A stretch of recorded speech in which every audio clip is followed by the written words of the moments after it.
amis internautes, vous tous qui êtes branchés à notre chaîne YouTube dans Méchanique TV, dans son émission Salut pour tous.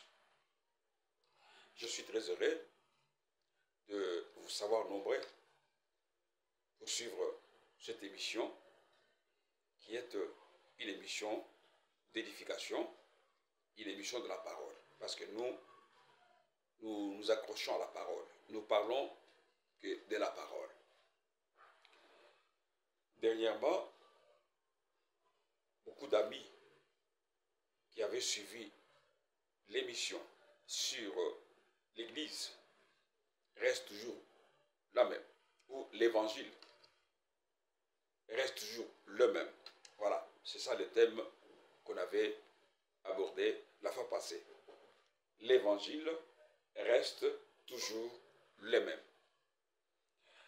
Les gens qui ont suivi cette émission, beaucoup ont réagi.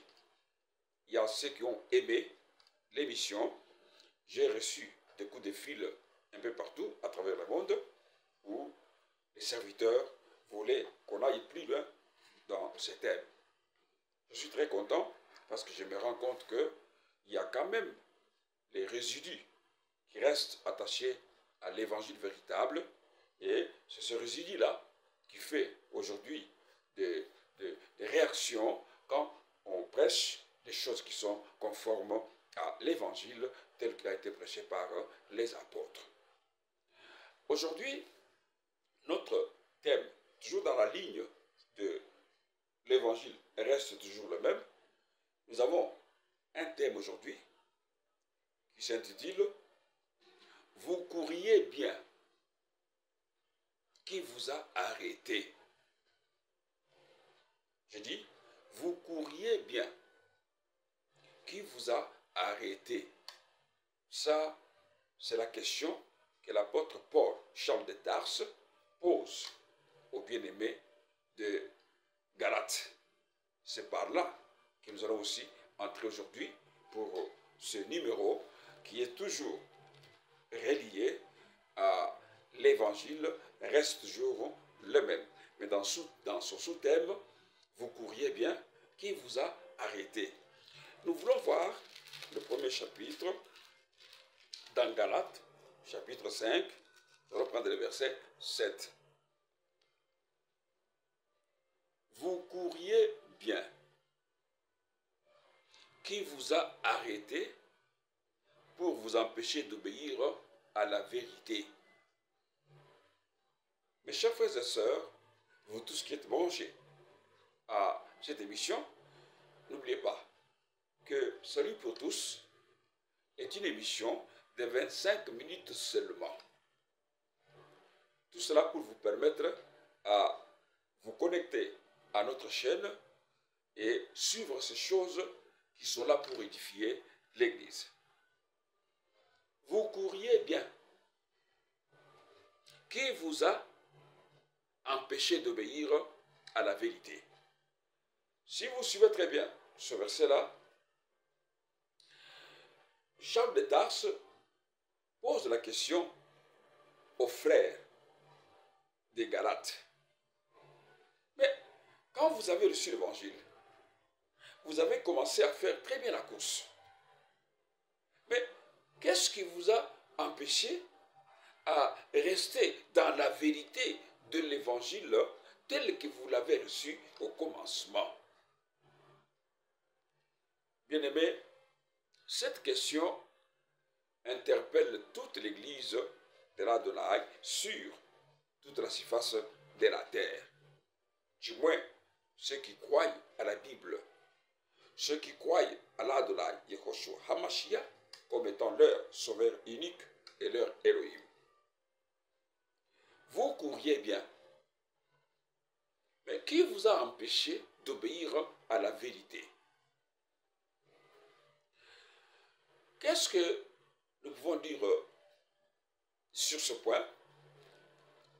Au début de la marche individuelle ou collective, lorsque on a été appelé par les seigneurs. Je disais que la marche de chacun de nous, d'une manière individuelle ou d'une manière collective, les gens ont crié à l'évangile. Nous avons tous accepté la vérité telle qu'on l'avait présentée. Et qu'est-ce qu'on remarque là? Au début, là, on avait l'amour de la parole. On avait la persévérance dans la vie spirituelle.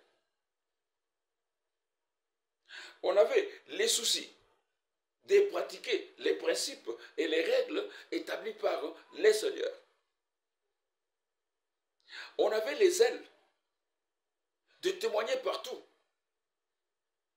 Et surtout, on avait les soucis de ne jamais rater même une séance de réunion de prière. Bref, on avait un zèle pour l'évangile véritable. On avait un amour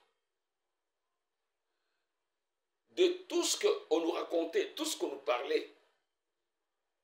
Et on sentait même l'odeur du royaume des cieux. Je me rappelle, lorsque nous autres, nous avons crié à l'évangile, on croyait que le royaume des cieux allait se présenter à notre temps. On aimait la prière, on aimait assister à nos cultes, on aimait la fraternité, on aimait partager. Sous la pluie, on devait faire des distances à pied pour aller écouter, pour aller prêcher, pour aller partager avec les amis. À un certain moment de parcours, les gens qui avaient ces ailes-là ont commencé à s'affaiblir. Je me rappelle, pour ce qui est de notre pays, ici, la RDC, quand le mouvement charismatique a commencé dans notre pays, que ce soit à Kinshasa, la capitale de notre pays, que ce soit dans les provinces, mes chers frères, l'atmosphère qu'on avait à cette époque-là, je vous assure, si nous voulons comparer l'atmosphère actuelle, il y a des choses à boire et à manger. Maintenant, quand l'apôtre Charles de Tarse pose la question aux bien-aimés des Galates en disant que vous courriez bien. Maintenant, qui vous a empêché à obéir à la vérité?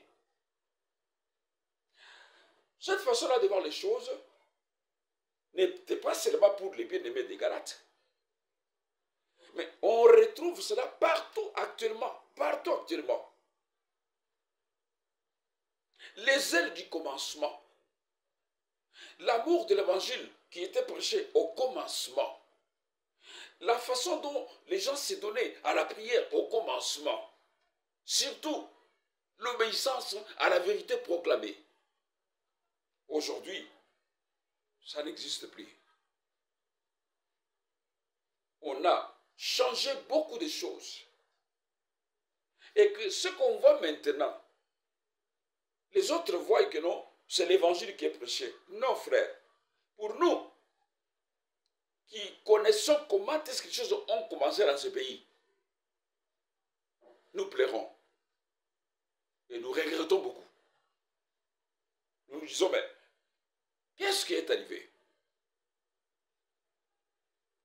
Bien-aimés, dans le Seigneur, vous tous qui êtes branchés à cette chaîne, Tamé TV, dans son émission Salut pour tous. Mais aujourd'hui, nous parlons d'un terme. Vous couriez bien. Mais qui vous a empêché à obéir à la vérité? Vous voyez ce que je voudrais démontrer comme état, comme situation, comme constat. Lorsque nous recevons l'évangile, lorsque nous avons reçu l'évangile, la manière dont la parole a été prêchée parmi nous, la manière dont l'évangile a été prêché parmi nous, on l'a accepté, on a crié, on avait dit zèle. Mais à force de marcher, il y a eu des histoires qui se sont introduites et qui ont tout dérangé. C'est pourquoi nous posons sur la question à toute l'église du Seigneur sur la terre des hommes. Vous courriez bien. Qui vous a empêché à obéir à la vérité? Aujourd'hui, la parole a été falsifiée. L'évangile modifié. Des spectacles sur spectacles. Des histoires fomentées de toutes pièces du monde de la chair. Mais le vrai évangile n'existe plus. Revenons dans Galates 5, là où nous sommes. Nous prenons le verset 8 jusqu'au verset 11. Qu'est-ce qu'on dit? Cette influence ne vient pas de celui qui vous appelle. Un peu de levain fait lever toute la pâte. J'ai cette confiance en vous, dans le Seigneur, que vous ne penserez pas autrement. Mais celui qui vous trouble, quel qu'il soit, emportera la peine. Pour moi, frère, si je prêche encore la circoncision, pourquoi suis-je encore persécuté? Le scandale de la croix est donc aboli. Laissons un peu ça. Ce qui m'intéresse, le verset 10 dit ceci. J'ai cette confiance en vous, dans le Seigneur, que vous ne penserez pas autrement. Mais celui qui vous trouble, quel qu'il soit, emportera la peine. Voilà. L'apôtre Charles de Tarse avait compris que ce frère avait très bien commencé. Mais maintenant, qui les a empêchés d'obéir à la vérité? C'est comme ça qu'au verset 10, il dit, celui qui vous trouble emportera la peine. Donc, il y a des gens qui ont créé les troubles, qui ont causé des troubles parmi les peuples d'Élohim, qui ont renversé l'évangile, qui ont amené des histoires aujourd'hui dans l'église. Et ces histoires qui n'ont pas de fondement. Mes chers frères et sœurs, lorsque nous voyons l'état actuel de l'église dans le monde, si vous avez l'œil spirituel, si vous avez la vision céleste, vous comprendrez que ça ne va plus. Beaucoup de gens aujourd'hui se sont détournés du véritable évangile. Pourquoi? Parce qu'ils ont aimé la gloire de ce monde. Ils ont aimé les biens de ce monde. Peut-être certaines personnes parmi vous me diront, mais est-ce que vous n'êtes pas pour le bien? Non, frère. Je suis pour le bien. Quand le ciel me les donne, je le prends. Mais ça ne peut pas m'acheter pour modifier l'évangile, pour changer les choses afin de pouvoir plaire à l'humanité au lieu de plaire à l'homme qui m'a sauvé, le maître de l'évangile. La concentration du message qui est sur le bien de la terre, c'est ça maintenant le principe partout. Nous sommes en train de voir même comment il y a d'autres serviteurs arrêtés dans d'autres pays parce qu'ils rançonnaient des disciples. Ils ont reçu d'argent, beaucoup d'argent. Ils ont acheté des histoires de luxe, de voitures. Pourtant, ils ne prêchaient pas le vrai évangile. On a arrêté les autres. Vous voyez, n'est-ce pas? Quand on s'accroche beaucoup aux choses matérielles, c'est comme ça que vous allez trouver même beaucoup de serviteurs quittent la vraie parole. Ils vont entrer dans des maisons. Ils vont entrer dans des loges Pourquoi? Parce qu'ils veulent maintenant avoir beaucoup de biens et surtout avoir la célébrité, la gloire, les honneurs. Ils vendent l'évangile. Ce qu'ils vous présentent devant vous, ce n'est que des histoires. Du haut de la chaîne, on vous raconte des histoires de la morale. On vous fait, on devient moraliste au lieu de prêcher l'évangile véritable tel qu'il a été prêché par les seigneurs et véhiculé par les apôtres. Tout cela, la raison est quelque part. Nous sommes dans 2 Timothée, chapitre 4, le verset 3 à 4. Qu'est-ce qu'on dit là-bas? 2 Timothée, chapitre 4, verset 3 à 4, nous lisons. Car il viendra un temps où les hommes ne supporteront pas la saine doctrine, mais ayant la démangeaison d'entendre des choses agréables, ils se donneront une foule de docteurs selon leurs propres désirs, détourneront l'oreille de la vérité et se tourneront vers les fables. Il y aura un temps, c'est ce temps ici, où les hommes ne supporteront pas la saine doctrine. Vous savez, à l'époque, quand on a commencé l'évangile,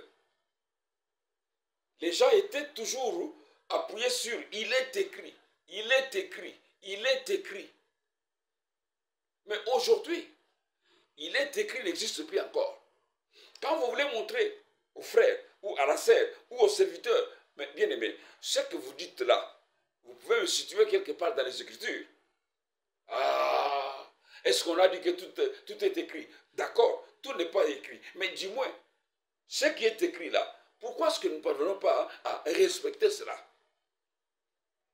Au début, quand on a commencé, frères et sœurs, les gens les gens craignaient les seigneurs. Mais après un temps, ce verset s'est accompli.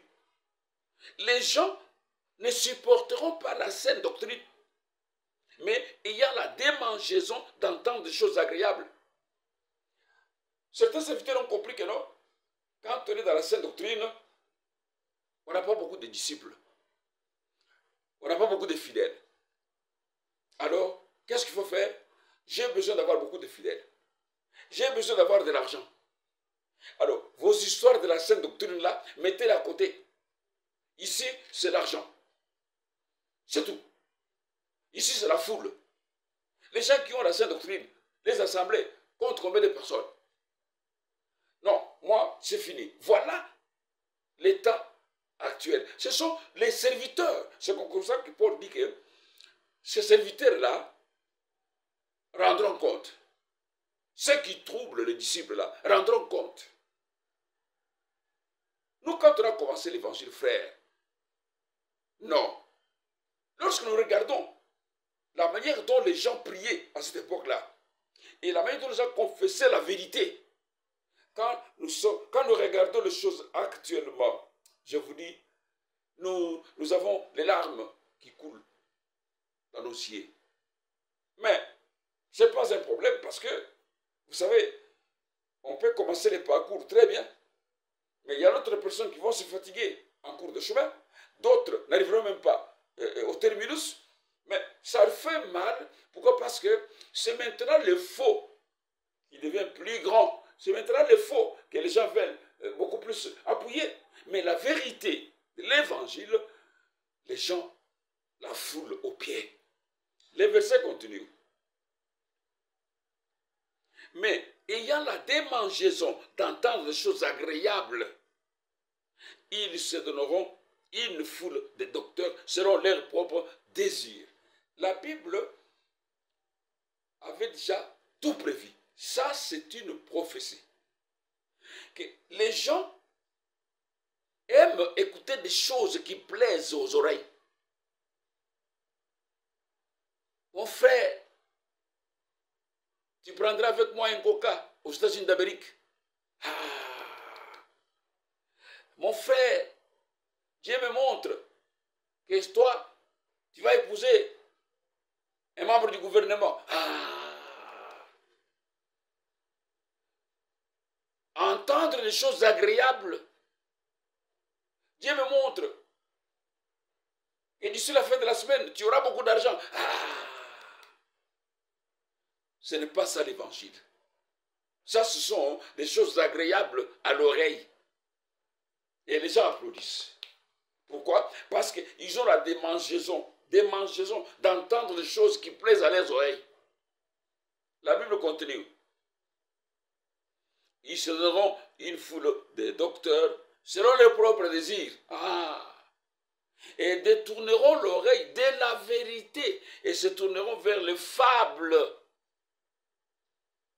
L'apôtre a demandé aux Galates, vous courriez bien. Mais qui vous a empêché à obéir à la vérité? Et ici on dit, les gens détourneront l'oreille de la vérité et se tourneront vers les fables. C'est que la parole prêche. Ils n'accepteront pas cette histoire-là. Les problèmes, c'est quoi? Nous voulons quand même des serviteurs qui prêchent des choses qui nous plaisent. Est-ce qu'on peut appeler tel pour venir prêcher la parole ici? Non, non, non, non, celui-là non. Celui-là, c'est un extrémiste. C'est un homme radical. Nous cherchons moins les gens qui nous facilitent un peu les choses, qui nous prêchent les choses qui nous plaisent. Voilà comment l'Église quitte le vrai chemin. Pourquoi? Troublé par les serviteurs. Vous courriez bien. Aujourd'hui, la chair devient un endroit où les gens échangent des polémiques. La chair devient un endroit où les gens veulent maintenant les droits de réponse du haut de la chair. La chair devient un endroit où on exhibe la beauté de sa femme. Mais c'est votre femme. Sa beauté, c'est vous. Ce sont des histoires qui doivent rester dans la maison chez vous, dans votre chambre. Mais aujourd'hui, vous exposez ces histoires du haut de la chair et les disciples disent Amen, Amen. Finalement, vous êtes tombé dans l'idolâtrie criminelle sans vous rendre compte. Lorsque vous êtes du haut de la chair, montre l'évangile, parle de l'évangile, parle de la parole, exhorte l'église, édifie l'église. Vos histoires de foyer, laissez-les dans la maison. Vos combats avec d'autres serviteurs, laissez-les dans vos maisons. Si vous voulez régler les comptes, ce n'est pas du haut de la chair. Quand vous êtes du haut de la chair, proclamez la bonne nouvelle. Prêchez l'évangile du royaume. Prêchez l'évangile du salut. Prêchez l'évangile de la grâce. Montrez aux hommes comment ils peuvent être sauvés, comment ils peuvent se préparer pour rencontrer les maîtres disciples, au lieu de vous distraire dans des histoires inutiles. Vous courriez bien. Qui vous a donc empêché à obéir à la vérité? Mes chers frères et sœurs, nous autres, nous sommes là pour vous aider. Pour vous aider, même si aujourd'hui vous nous traitez de n'importe quel, je ne sais pas moi, vous nous injuriez, vous nous traitez des gens qui sont, comment dirais-je, qui vivent encore dans les siècles passés, pendant que les choses sont allées déjà plus loin. Nous sommes dans un autre siècle aujourd'hui, c'est bien. Nous disons toujours que, tôt ou tard, vous comprendrez que vous êtes en train de mentir, les disciples, les gens-là pour lesquels le Seigneur a donné sa vie sur la croix. Et aujourd'hui, vous vous moquez de ces brebis-là pour le faire, vous le faites votre proie. Mes chers frères et sœurs, je vous ai dit que c'est une émission de 25 minutes. Si nous voulons parler trop, nous allons même à 1 heure. Mais quand on fait une émission à 1 heure, vous avez peur de suivre l'émission parce que vous comptez sur le méga. Mais s'il faut suivre des émissions de théâtre, des chansons, là vous mettez le méga. Mais pour écouter la parole qui peut vous révolter, qui peut vous édifier pour que vous puissiez changer et marcher selon les règles et les principes établis par le Seigneur, là vous comptez le méga. Je suis obligé de conclure mon émission, mais en vous promettant, attendez un autre numéro qui va suivre, où nous allons toujours vous éveiller par des avertissements, afin que vous compreniez que, en tout cas, revenons à la meilleure course si nous voulons arriver au but, arriver au terminus. Je vais vous en parler aussi prochainement. Pour aujourd'hui, au nom de toute l'équipe technique qui m'a accompagné, à mon nom personnel, je vous dis au revoir et revenez à la vérité telle qu'elle a été prêchée par les apôtres. Ciao.